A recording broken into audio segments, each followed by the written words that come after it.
Hey guys, welcome back. I'm here this week to discuss the difference between gold-plated, vermeil, gold-filled, and solid gold. Recently, we've been getting so many questions as to the difference between the two and why there's such a stark difference between some of the jewelry that they've seen online compared to ours. And today we're here to clarify the differences between the different metals so that you guys can have a better understanding as to what you're paying for and why you should be paying more for it. The first thing that we're going to talk about is gold-plated and vermeil. Just to make it very, very easy for everybody, gold-plated, their base alloy is not silver. So it could be copper, it could be stainless, it could be pretty much any alloy that's not silver. So most of the stuff that you see, people say vermeil or they only sell it at the fancier jewelry stores are vermeil. It's because at the very least the base alloy is silver. Typically anything that's plated or vermeil is right about like 1 to 2% give or take of the weight of the piece. In order for something to be 100%, it has to be solid gold. Another thing is that why gold-plated and vermeil is much less expensive is because there isn't very much gold element in it versus the solid gold, which is completely 100% of the carat type of gold that you choose. So if it says 14 karat solid gold, that means it's 100% 14 karat solid gold. It's not just a thin layer of plating on the outside. And one of the reasons why it's less expensive is because of the thin plating, and the plating over time will wear out. How long does it take? That really depends on the wear. We really can't say. Depends on how often you sweat or how often you rub on the exterior, and how your skin's acidity is to the alloy or plating that is actually on the piece of jewelry. The general rule of thumb to kind of minimize that is pretty much to just avoid washing your hand as much, avoid exercising or anything strenuous that can remove the plating. Typically, I think for us the best kind of similar example that we use is like, think of it as coloring your hair with crazy colors, right? Crazy color is really hard to stay in your hair, and the more often you wash it, the quicker it comes off. And depending on the type of shampoo and products you use in your hair, it can strip it much faster. And that's similar to how plating is. For us, and for peace of mind, our shop, technically, we only offer vermeil, which is, if we do offer that option for the style of jewelry, is base alloy silver, and the outside is plating. We call it plated just to make it easier for everybody. None of the products in our shop will have brass, copper, or any of that. At the very, very minimal, our base alloy is silver for everything from our Love and Promise shop and also our Rosados box line. So that brings us into the next alloy, which is gold filled. Now this is where it gets a little, complicated and confusing for people. And the reality is gold filled is really a between of gold plated / vermeil and solid gold. And the difference is it's 5% of the weight of gold of the entire product. And in all honesty, the maintenance and upkeep is pretty much the same rules as the gold-plated option. The only difference is it lasts a little longer. That's about it.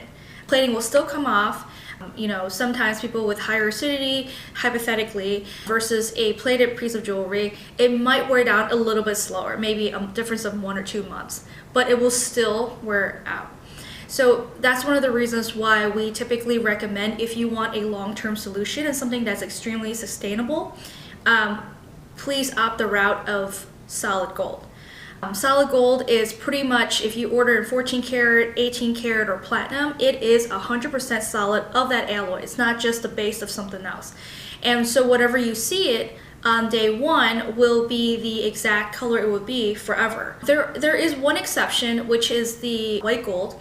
White gold has a plating on it that makes it bright white. Natural white gold has a slight tinge of yellow in it because it is mixed in with gold, and it's the nickel element that makes it white.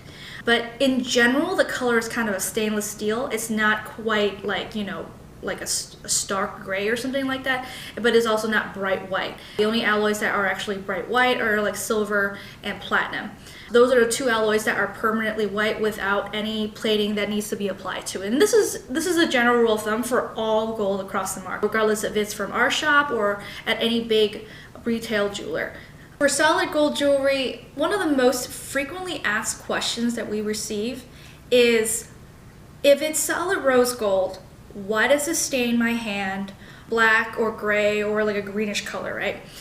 This doesn't happen very often. It's probably about 20% of the population, and it's really not an allergic reaction we've noticed over time. It really is just like your body's natural chemical reaction to the copper alloy that's mixed into the 14 karat gold composition. And what happens is that for some days your body might have more acidity, and the acidity is what kind of causes a reaction that stains the finger like a little bit gray or green, depending on your skin.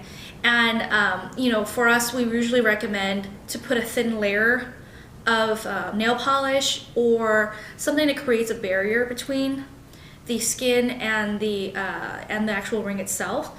And really, if that really kind of is something that you don't want to upkeep, we probably would suggest either white gold or yellow gold, because for anything that has copper in it in the market will cause this reaction regardless if it's from us or somewhere else. That's one of our frequently most asked questions that we want to call out to make it really nice and honest to you guys that this does happen and it's natural. So another frequently asked question that we get for our solid gold items is like, well, if you guys are designer products, why do you guys offer 14 karat over 18 karat? Every other designer does 18 karat. Well, that's actually an excellent question, right? For us, our shop focuses on practicality over convenience, okay? A lot of designers love 18 karat because it is a softer alloy and it's much easier to design with and mount, period. 14 karat is more durable. Everybody understands this in the market, and that's one of the reasons why we prefer to sell 14 karat. It's actually harder for us to mount 14 karat than it is 18 karat, but from a consumer's perspective, it just makes more sense. Like if you're gonna work with your hands every single day, especially if you're wearing jewelry on your hands and it's your job is more like physical and more hands-on, or if you're very active, 14 karat is a much better option than 18 karat always. That's our video for today. Next week we'll be talking about moissanites and the calibrated sizes, and we will definitely touch on this topic with the charts, what they call it, the charts, yeah, the charts in our blog as well, to kind of further deepen our understanding on the differences of the platings of the alloys. And if you like this video, please hit subscribe below. I'm getting used to this, guys. We look forward to hanging out again next week.